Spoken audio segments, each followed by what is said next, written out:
Barry Berkman is one of the most psychologically complex characters in modern television. He is a man split between two identities, constantly torn between the life he has lived and the life he desperately wants to believe he can have.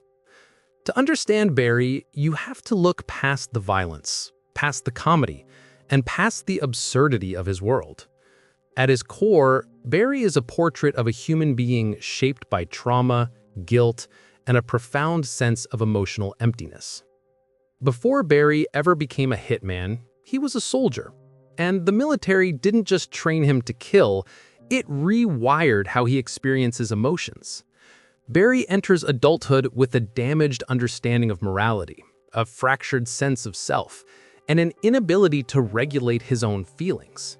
Violence becomes his language, his coping mechanism, and ultimately his identity. Unlike traditional villains, Barry doesn't kill because he loves it.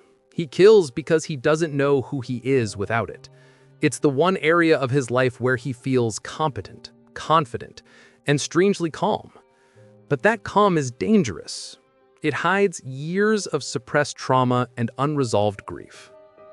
When Barry steps into Gene Cousineau's acting class, he is exposed to emotions he has kept buried for years.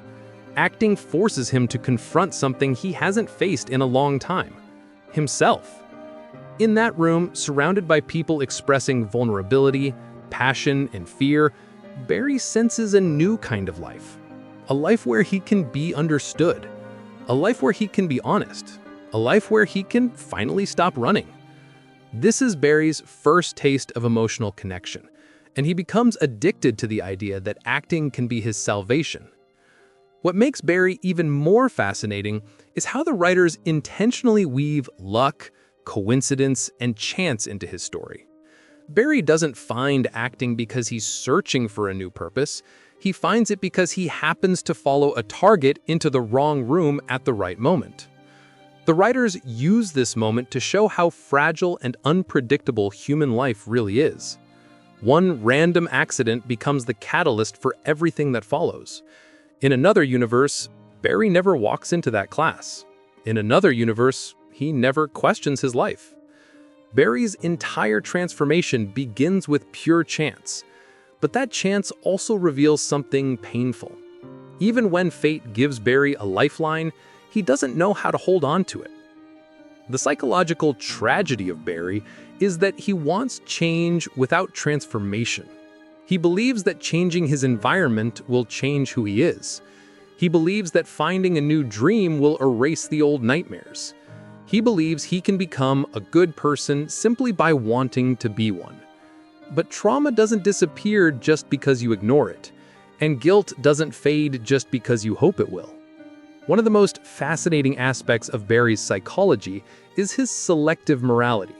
Barry sees himself as a fundamentally good person trapped in bad circumstances. When he kills, he frames it as something necessary. When he lies, he convinces himself it's to protect others. When he hurts people, he tells himself that he didn't have a choice. Barry is constantly rewriting the narrative of his own life to avoid confronting the truth, that he is responsible for the destruction surrounding him. His relationship with Gene Cousineau reveals this more clearly than anything else. Gene becomes both a father figure and a reflection of Barry's deepest insecurities. Barry wants Gene's approval because he wants someone to tell him he can be good, but he fears Gene's judgment because Gene sees the emotional void Barry tries so hard to hide.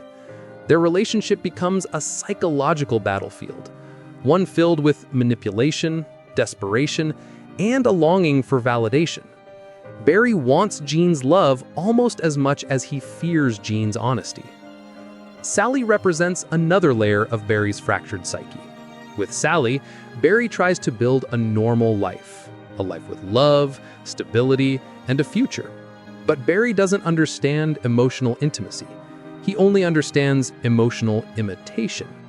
He tries to play the role of a loving partner the way he plays a role on stage, by copying, pretending, and hoping no one notices the disconnect. His attempts at being a good boyfriend constantly clash with his inability to manage fear, anger, or rejection. And inevitably, When conflict arises, Barry falls back on the one thing he knows: control, through force, lies, or violence. Barry's entire existence becomes a cycle of escape and relapse. He wants freedom, but he avoids accountability. He wants love, but he doesn't know how to receive it. He wants redemption, but he chooses denial over growth. Every action that Barry takes to fix his life is built on another lie, another cover-up, another layer of denial. As the truth becomes harder to hide, Barry becomes more desperate, more reckless, and more detached from the person he wishes to be. At a psychological level, Barry represents a man suffering from identity collapse. He doesn't truly know who he is. His past is too painful to look at, and his future depends on constant pretending. He becomes a man who shifts between roles: soldier, killer, boyfriend, student, actor, hoping that one of them will finally feel real. But none of them do, because Barry has never truly confronted the emotional wounds that shaped him in the first place. This is where the writer's philosophy becomes clear. Barry is a man caught between fate and free will. He is shaped by luck, but destroyed by his choices.